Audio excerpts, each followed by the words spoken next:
This committee has had a lot of discussion about how government programs are affected by an incomplete count.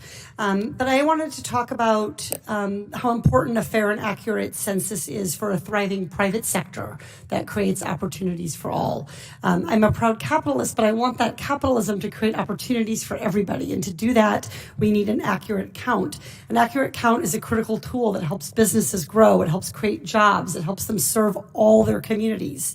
Mr. Chair, I'd like to enter into the record a brief of businesses and business organizations that they filed in opposition to President Trump's census changes.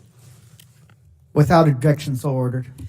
The companies and organizations that submitted this brief come from a wide variety of industries and regions with different sizes and approaches. For example, the Los Angeles Chamber of Commerce, Univision, Lyft, Ben & Jerry's, and Massimo Corporation, which is located in Orange County. And in this brief, they say, quote, without accurate census data on which to base location decisions, businesses would lose a tool that has become crucial to their survival and growth, unquote. They also said, quote, mistakes about where to place a store, a warehouse, or other facility can harm not only a business's overall outlook, but also the communities that need or don't need such a facility, end quote. It's not just about what's on our shelves, the risk of an inaccurate count. The National Association of Home Builders uses census data to help provide housing market information, including the number of renters and home values. A fair and accurate census will help demonstrate the need for more housing in places like Orange County. Ms. Gupta, as a leader in this area, what partnerships have you or could you develop with businesses to reach hard-to-count communities?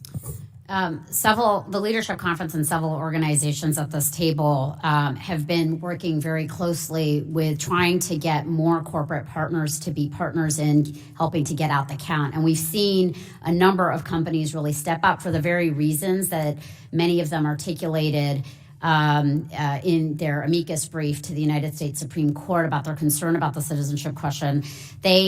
Companies understand the business case for an accurate census. They are very concerned about having any kind of undercount. They rely on it for marketing decisions, location decisions, and the like, as you mentioned. And so we've had some success at getting companies, big companies with huge footprints, to get more engaged in this effort and to help be partners in getting out the count. You know, different companies are doing a range of different things. They're using their platforms for marketing and advertising. They're using their platforms to get employees where they have thousands, tens of thousands, in some cases hundreds of thousands of employees. But we also will say that we need more companies to be engaged.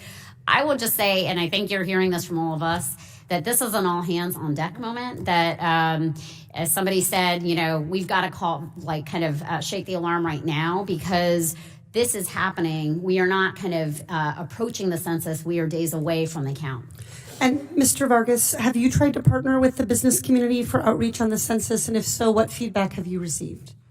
We've actually engaged a number of businesses so that they could do several things. One is encourage their own employees to participate in the census and convince them to make sure that everybody in their spheres of influence and their networks also participate in the census, but also to incorporate census messages as they reach out to their customers and their clients. It's an all hands on deck, as Ms. Gupta mentioned, and businesses themselves can also be trusted messengers. If somebody has trust in that grocery store that they go to, and that grocery store is providing census information, well, that's a good thing in terms of making sure that the information is getting out there.